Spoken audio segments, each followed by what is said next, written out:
SIPB ద్వారా 7 నెలల్లో 31 ప్రతిపాదనలు ఆమోదించినట్లు మంత్రి టీజీ భరత్ తెలిపారు. ఇప్పటివరకు ఉన్న ప్రతిపాదనల ద్వారా 3,12,326 ఉద్యోగాల కల్పన జరిగిందన్నారు.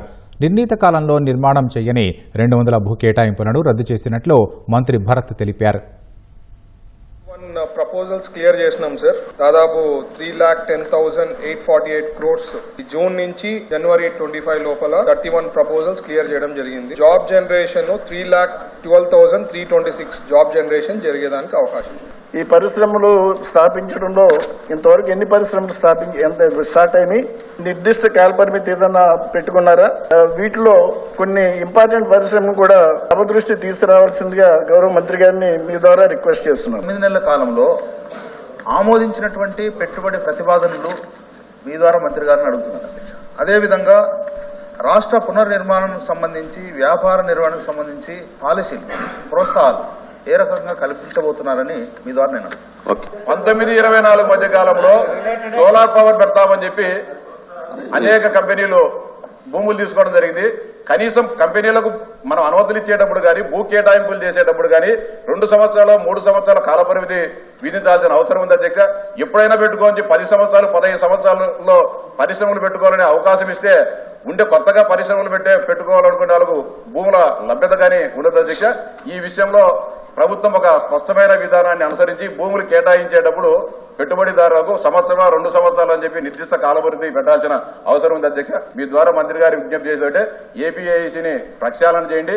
లేకపోతే ఎవరైతే యువ పారిశ్రామికవేత్తలు భూముల కోసం దరఖాస్తులు చేసుకున్నారో వారిని త్వరితగతిన పరిష్కరించే విధంగా చర్యలు తీసుకోవాలని చెప్పి మీ ద్వారా మంత్రి గారి విజ్ఞప్తి చేస్తున్నారు అధ్యక్ష. 2015లో ఎస్ఐపిబి స్టార్ట్ చేయడం జరిగింది సార్. దీనికి ఆక్సిజన్ వచ్చింది లాస్ట్ 8 months లో యాక్చువల్ గా చెప్పాలంటే. ఎందుకంటే మన ఆంధ్రప్రదేశ్ రావాలంటే కొద్దిగా వెనుక పోయినారనమాట లాస్ట్ 5 years లో. ఇప్పుడు స్టార్ట్ అయింది.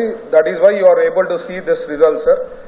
నెక్స్ట్ 5 years లో మన టార్గెట్ 5 లక్షలు 6 లక్షల కోట్లు అనుకుంటే దాదాపు ఈ 8-9 months లో we are able to achieve 6 lakh crores plus investments committed sir. మనము ఏపీఐసిలో విచ్ ఈస్ గివెన్ డిపిఆర్ ఇచ్చిండే దాని ప్రకారం వాళ్ళు ప్రాజెక్ట్ ఫుల్ఫిల్ చేయకపోతే దాదాపు 200 ఏవైతే డిపిఆర్ ఇచ్చి వాళ్ళు కంప్లీట్ చేయలేదు దాని తగ్గట్టుగా 200 క్యాన్సిల్ చేయడం జరిగింది సార్ అలాట్మెంట్స్.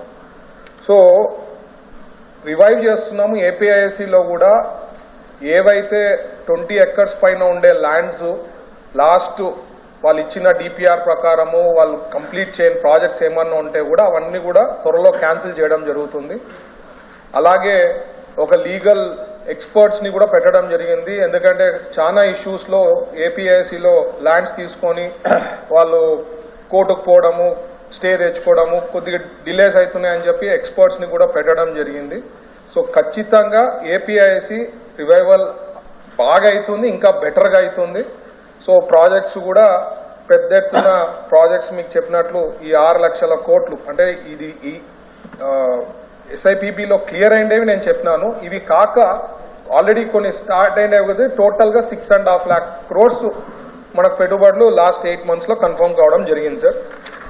సో ఇవన్నీ కాకుండా లాస్ట్ ఈ ఈడీబీ అనేది most important sir. Economic development board అనేది కాన్స్టిట్యూట్ చేసింటిమి 2014 నుంచి 19లో. దాదాపు అప్పుడు 61 members ఉండ్రి ప్లస్ ఆల్మోస్ట్ 70 members వరకు ఉండ్రి. అది లాస్ట్ గవర్నమెంట్ లో మెంబర్స్ తో అంటే ఈ శాఖని పెద్ద పట్టించుకోలేదని నేను చెప్పగలుగుతాను సార్ లాస్ట్ 5 years లో. సో ఖచ్చితంగా ఫ్యూచర్ అనేది చాలా బాగుంటుంది.